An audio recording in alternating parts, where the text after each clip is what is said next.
मनोविज्ञान की इस क्लास में आप सभी का एक बार फिर से स्वागत है। और आज की क्लास में हम बात करेंगे मूड डिसऑर्डर के सेकेंड टाइप के बारे में, जो कि है बाइपोलर डिसऑर्डर, या जिसे हम मैनिक डिप्रेशन डिसऑर्डर के नाम से भी जानते हैं। द्विध्रुवीय विकृति या उन्माद विषाद विकृति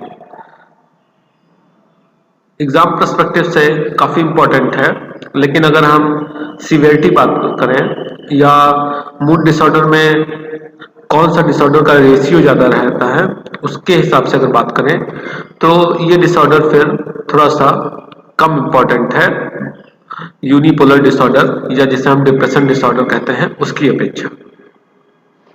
क्यों? तो यहाँ पर आप देख सकते हैं, यहाँ पर बताया जा रहा है कि जो मनोदशा विकृति से संबंधित, मूड डिसऑर्डर से संबंधित जो भी केसेस आते हैं, उन केसेस में 80 से 95% केस ऐसे होते हैं जिनमें पर्सन के अंदर सिर्फ डिप्रेशन के सिम्टम्स दिखाई देते हैं। वहां पर उसमें केवल डिप्रेशन के सिम्टम्स दिखाई देते हैं। केवल 5 से 20% केस ऐसे होते हैं जहां पर बाइपोलर डिसऑर्डर यानी डिप्रेशन के साथ साथ मेनिया के भी लक्षण दिखाई देते हैं।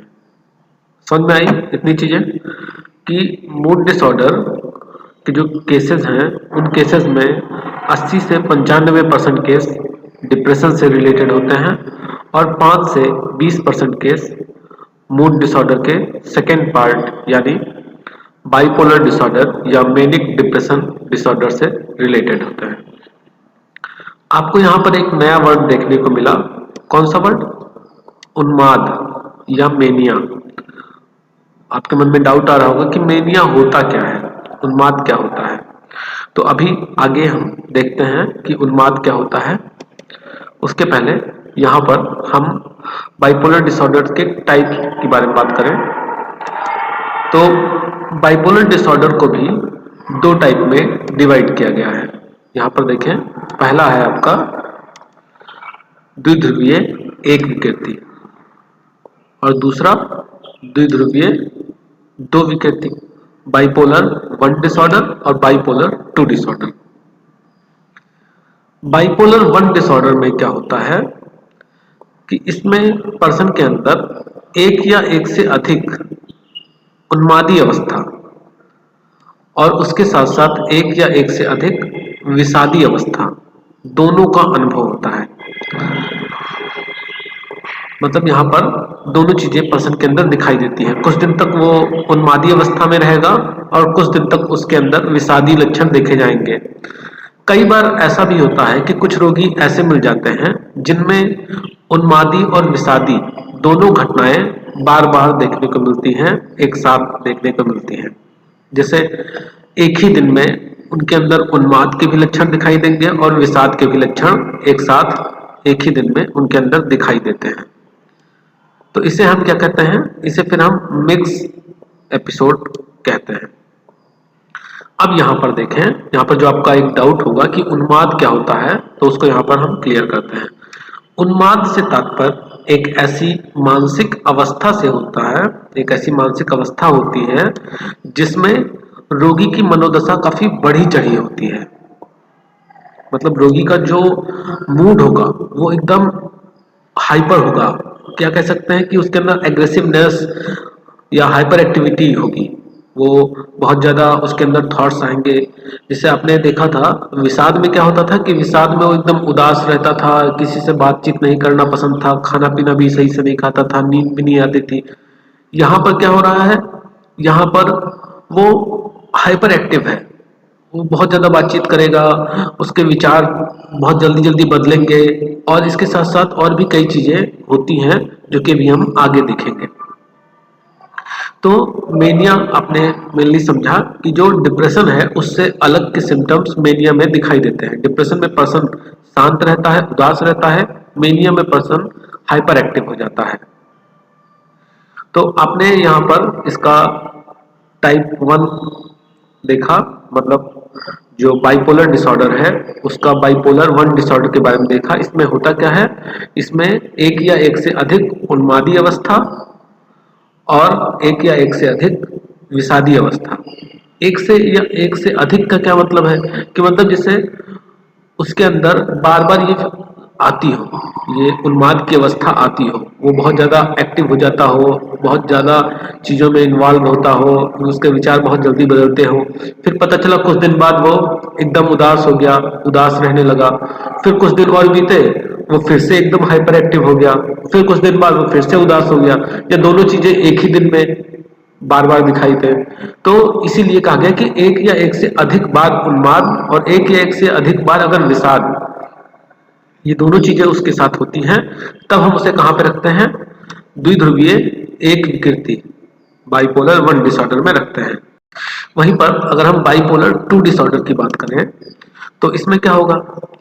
इसमें पर्सन के अंदर एक या एक से अधिक बड़ा विषादी घटना का अनुभव, मेजर डिप्रेशन के सिम्टम्स, या उसे मेजर डिप्रेशन एक्सपीरियंस हुआ हो, मतलब कोई ऐसी घटना घटी हो जिसमें उसे बहुत ज्यादा विषाद का अनुभव हुआ हो, ऐसी घटना अगर उसके साथ हो रही है, और इसके साथ साथ उसके अंदर अल्प उन्माद, हाइपोमेनिया, मतलब बहुत कम मात्रा में वो चीजें देखने को मिले, मेनिया से रिलेटेड चीजें, तो जब ये तो दोनों टाइप की घटनाएं होती हैं कि बहुत बड़ा विषादी घटना का उसे अनुभव हो रहा है और इसके साथ साथ बहुत ही कम मात्रा में उसे उन्माद से रिलेटेड चीजें एक्सपीरियंस हो रही हो, तब हम उसे बाइपोलर 2 डिसऑर्डर में रखते हैं।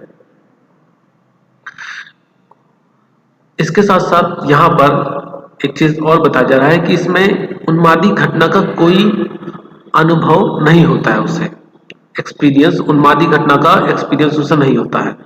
उन्मादी घटना जिसमें मतलब बहुत ही ज्यादा वो एक्टिव है, वैसी चीजें उसके साथ नहीं हो रही हैं, बहुत ही कम मात्रा में हो रही हैं। अब इसके बाद देखें हम अगर दोनों का कंपैरिजन करें, बाइपोलर 1 और बाइपोलर 2 का, तो बाइपोलर 1 में विषादी अवस्था और उन्मादी अवस्था दोनों बार बार आती थी पर्सन के अंदर, लेकिन बाइपोलर 2 में क्या हो रहा है? बाइपोलर 2 में उसके अंदर अल्प उन्मादी घटनाएं घट रही हैं और विषाद की बड़ी घटना, मतलब कोई बहुत बड़ा विषाद उसे अनुभव हो रहा है, ऐसी घटनाएं जब बार बार होती हैं तब हम उसे बाइपोलर 2 डिसऑर्डर में रखते हैं। अब आइए हम देखते हैं कि उन्माद के प्रमुख लक्षण क्या होते हैं। जो उन्माद अभी तक आपने देखा, तो उन्माद के प्रमुख रूप से कौन कौन से लक्षण होते हैं यहाँ पर हम देखें तो बताया जा रहा है। इसमें पहला बताया गया कि 1 सप्ताह तक रोगी की मनोदशा असामान्य ढंग से काफी बढ़ा चढ़ाकर एवं चिड़चिड़ा बना हुआ हो, मतलब रोगी बहुत ज्यादा, उसकी जो मूड है वो एक्टिव हो, इसके साथ साथ उसके अंदर चिड़चिड़ेपन की भी, मतलब क्या कह सकते हैं कि लक्षण दिखाई दे, वो बहुत ज्यादा चिड़चिड़ा हो, छोटी छोटी बात पे ही वो एकदम चिढ़ जाता हो, ऐसी चीजें, तो वो उन्माद का एक लक्षण है। इसके साथ साथ अगर उसका मूड डिस्टर्ब हो, और मूड डिस्टर्ब होने के साथ साथ उसके अंदर यहाँ पर दिए गए ये जो लक्षण है, इनमें से कम 4 लक्षण अगर होते हैं, तब उसे हम कह सकते हैं कि उसके अंदर उन्माद की अधिकता है। इसमें देखें तो बताया जा रहा है कि पहला, बढ़ा हुआ आत्मसम्मान, मतलब उसके अंदर जो आत्मसम्मान की जो फीलिंग है वो बहुत ज्यादा बढ़ जाती है, जबकि विषाद में क्या हो रहा था? विषाद में वो उसका आत्मसम्मान एकदम गायब था, वो अपने आप को तुच्छ समझता था, अपने आप को एकदम बेकार, एकदम यूजलेस समझता था। यहाँ पर क्या हो रहा है कि वो अपने आप को बहुत ज्यादा आत्मसम्मान देता है, अपने आप की सेल्फ स्टीम को बहुत हाई बना के रखता है। इसके साथ साथ यहाँ पर नींद की कमी, लेकिन नींद की कमी वहां पर क्या हो रहा था? डिप्रेशन में वो उदास था एकदम, उसका किसी काम में मन नहीं लगता था, तब नींद की कमी थी उसके अंदर, वो सो नहीं पाता था। यहाँ पर वो हाइपर एक्टिव है, इसलिए उसके अंदर नींद की कमी है, और अपने विचारों में वो बहुत अधिक बातूनी है, जैसे अपने बात को रखने के टाइम पर वो बहुत ज्यादा, अगर एक लाइन में कोई बात बतानी हो तो वो 10 लाइन में उसी चीज को बताता है, मतलब बहुत ज्यादा बात करता है। इसके साथ साथ उसके विचारों में उड़ान, कह सकते हैं कि ऐसे ऐसे बातें बोलेगा वो कि जिसका कोई सिर पैर ही नहीं है, मतलब कोई उसका रियलिस्टिक पॉइंट ऑफ व्यू होगा ही नहीं। और उसका जो ध्यान रहेगा वो बहुत जल्दी डिस्टर्ब होता रहेगा, वो एक चीज पे बहुत ज्यादा देर तक कंसंट्रेट नहीं कर पाता है, वो कभी इस चीज पे कभी उस चीज पे, इसके साथ साथ कुछ यूजलेस चीजों के भी प्रति उसका ध्यान बहुत जल्दी चला जाता है। नेक्स्ट लक्षण की बात करें तो जैसे अगर हम डिप्रेशन की बात करें तो डिप्रेशन में क्या था कि वो लैंगिक क्रियाओं में, सेक्सुअल एक्टिविटीज में वो बहुत कम पार्टिसिपेट करता था, और पार्टिसिपेट करने के लिए उसके साथ मतलब क्या करना पड़ता था, फोर्सफुली उसको पार्टिसिपेट करवाना पड़ता था। यहाँ पर क्या हो रहा है कि वो इन क्रियाओं में बहुत अधिक भाग लेता है, मतलब उसके ऐसी एक्टिविटीज में वृद्धि हो जाती है जब उसके अंदर मेनिया के लक्षण दिखाई देते हैं, और वो ऐसी एक्टिविटीज भी करने के लिए तैयार रहता है जिसमें आनंद तो मिलता है, लेकिन आनंद के साथ साथ बाद में उसका दुखद या दर्दनाक परिणाम भी हो, वो एक्टिविटीज करने के लिए भी वो तैयार रहता है। तो अगर यहाँ पे जो ये बताई जा रही है, इनमें से अगर 4 लक्षण उसके अंदर दिखाई दे रहे हैं, कोई भी 4 लक्षण उसके अंदर दिखाई दे रहे हैं, तो आप कह सकते हैं कि ये लक्षण जो है वो मेनिया से रिलेटेड है, और वो पर्सन मेनिया से ग्रसित है, उसके अंदर उन्मादी अवस्था है। इसके बाद ये तो हो गया बी के अंदर ये 7 टाइप। सी पॉइंट देखें तो यहाँ पर बताया जा रहा है कि उक्त लक्षण ऐसे हों जो व्यक्ति के सामाजिक एवं व्यावसायिक समायोजन में बाधा डालते हों। मतलब ये जो इतने सिम्टम्स बताए गए, ये 7 सिम्टम्स, इनमें से 4 सिम्टम्स कम से कम ऐसे हों जो कि उसके साथ हो भी रहे हैं और उसकी सोशल लाइफ, उसके ऑक्यूपेशनल लाइफ में डिस्टरबेंस पैदा कर रहे हों, वहां पर वो अपना समायोजन सही से नहीं बिठा पाता है, तो इसको फिर मेनिया के अंतर्गत रखते हैं। इसके बाद यहाँ पर एक चीज और बताई जा रही है कि उक्त लक्षण का कारण कोई द्रव्य या ना हो, मतलब ऐसा ना हो कि ये जो सिम्टम्स उसके अंदर दिखाई तो दे रहे हैं, लेकिन वो सिम्टम्स इसलिए दिखाई दे रहे हैं क्योंकि उसने कोई ड्रग्स ले रखा है, जैसे किसी ने मतलब कोई ऐसे ड्रग्स ले रखा हो जो कि उसकी एक्टिविटीज को बढ़ा देता हो, या किसी ने अल्कोहल ले रखा हो।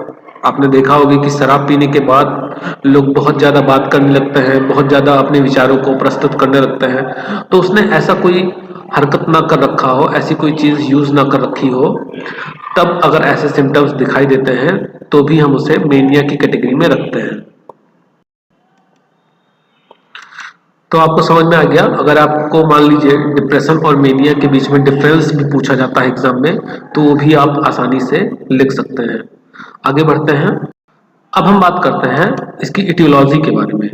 जो बाइपोलर डिसऑर्डर है उसके कारणों के बारे में बात करते हैं कि कौन कौन से ऐसे कारक हैं जो पर्सन के अंदर बाइपोलर डिसऑर्डर उत्पन्न कर सकते हैं। तो यहाँ पर मुख्य रूप से 3 कारक बताए गए हैं, जिसमें पहला है आपका न्यूरोट्रांसमीटर्स। अब न्यूरोट्रांसमीटर क्या है, आपने फर्स्ट ईयर की क्लासेस में पहले ही पढ़ रखा है। तो यहाँ पर देखें, बताया जा रहा है कि कई अध्ययनों से यह स्पष्ट हुआ है कि जो विषाद होता है, विषाद के समान उन्मादी घटनाओं की अनुभूति में भी जो न्यूरोट्रांसमीटर होते हैं पर्सन के बॉडी के अंदर, उनका काफी इंपॉर्टेंट रोल होता है। यहाँ पर पोस्ट और उनके साथियों ने एक रिसर्च किया और रिसर्च में पाया गया कि जो नॉरएपिनेफ्राइन होता है, जब उसकी मात्रा व्यक्ति में काफी अधिक हो जाती है तो उस समय व्यक्ति के अंदर उन्माद की घटनाएं दिखाई देती हैं या उन्माद के लक्षण उसके अंदर दिखाई देते हैं। और जब नॉरएपिनेफ्राइन की मात्रा लेवल से नीचे चली जाती है, तब ऐसे पर्सन के अंदर क्या होता है, विषाद के लक्षण दिखाई देते हैं। नेक्स्ट में जेनेटिक फैक्टर्स भी काफी इंपॉर्टेंट रोल अदा करते हैं बाइपोलर डिसऑर्डर के लिए। यहाँ पर देखें तो यहाँ पर न्यूरेनबर्गर और गेरशॉन, इसके साथ साथ APA अमेरिकन साइकोलॉजिकल एसोसिएशन, दोनों ने मिलकर एक रिसर्च किया और उस रिसर्च में यह पता चला कि जो बाइपोलर डिसऑर्डर के जो पेशेंट होते हैं, उनके नजदीकी संबंधियों में भी इस रोग के होने की जो संभावना रहती है वो 4 से लेकर 25% तक रहती है। मतलब अगर कोई पर्सन ऐसा है जिसको बाइपोलर डिसऑर्डर है तो उसके जो रिलेटिव्स हैं, काफी क्लोज रिलेटिव्स, जैसे भाई बहन हो गए, सगे भाई बहन, या उसके बच्चे हो गए, तो उनमें भी इस रोग के होने की संभावनाएं काफी ज्यादा रहती हैं। जबकि अगर हम सामान्य व्यक्तियों की बात करें तो उनके संबंधियों में इस रोग के होने की संभावनाएं मात्र 1% होती हैं। इसके बाद तीसरा कारण देखा जाए तो तीसरा कारण यहाँ पर स्ट्रेस को बताया गया है कि स्ट्रेस की वजह से, तनाव की वजह से कई बार पर्सन के अंदर बाइपोलर डिसऑर्डर उत्पन्न हो जाते हैं। यहाँ पर एवेलॉस ने अपने रिसर्च में बताया कि उन्मादी घटनाओं का करीब 2/3 घटना का जो कारण होता है वो जिंदगी में कुछ ना कुछ तनाव होता है। मतलब जब पर्सन के अंदर उन्मादी घटनाएं दिखाई देती हैं तो उसके पीछे 2/3 कारण उसके अंदर, उसकी लाइफ में कुछ ऐसी घटनाएं घटती हैं जो उसको स्ट्रेस देती हैं, और इस स्ट्रेस की वजह से उसके अंदर फिर बाइपोलर डिसऑर्डर उत्पन्न होते देखे गए हैं। अब बात कर लेते हैं हम इसके उपचार के बारे में कि कौन कौन से मुख्य रूप से इसके ट्रीटमेंट हैं जो इस डिसऑर्डर में लाभदायक सिद्ध होते हैं। तो यहाँ पर देखिए बताया जा रहा है कि नैदानिक मनोवैज्ञानिकों ने और मनोरोग विज्ञानियों ने काफ़ी कुछ रिसर्च किया, और उस रिसर्च में यहाँ पर 2 मेन ऐसे टेक्निक्स निकल कर आए, ऐसी थेरेपीज निकल कर आई जो बाइपोलर डिसऑर्डर में काफ़ी यूजफुल सिद्ध हुई। तो सबसे पहले बात करते हैं हम लिथियम चिकित्सा के बारे में, लिथियम थेरेपी। अब इसमें होता क्या है, तो इस थेरेपी में जो रोगी होता है, बाइपोलर डिसऑर्डर से जो ग्रसित रोगी होता है, उसको एक उचित मात्रा में लिथियम औषधि दिया जाता है। और ये काम क्या करता है लिथियम, तो लिथियम एक ऐसी औषधि होती है जो कि जब ब्रेन में जाती है ना, तो ब्रेन के जो न्यूरॉन्स के जो साइनेप्टिक क्लैप्स होते हैं, संधि स्थल जो होते हैं, उसमें परिवर्तन ला देती है, संधि स्थल की क्रियाओं में परिवर्तन ला देता है, जिससे जो नॉरएपिनेफ्राइन और सेरोटोनिन जैसे जो न्यूरोट्रांसमीटर होते हैं उनका स्राव वहीं से होता है। तो यहाँ पर जो स्राव में अधिकता हो जाती है, अधिकता होने पर बाइपोलर डिसऑर्डर के जो मेनिया के लक्षण दिखाई देते हैं। तो जब यहाँ पर उसको लिथियम दिया जाता है तो उसका वो क्या करता है, वहाँ पर लेवल उसको बराबर रखता है, नॉरएपिनेफ्राइन की अधिकता नहीं होने पाती है, जिसकी वजह से फिर उसमें मेनिया के लक्षण नहीं दिखाई देते हैं। तो इस तरीके से यहाँ पर देखें बताया जा रहा है कि लिथियम द्वारा बाइपोलर डिसऑर्डर के उन्मादी अवस्था तथा विषादी अवस्था दोनों में सुधार होते देखा गया है। इसके बाद जो दूसरी चिकित्सा है वो है आपका योजन चिकित्सा, इंजेक्टिव साइकोथेरेपी। अब इसमें क्या होता है,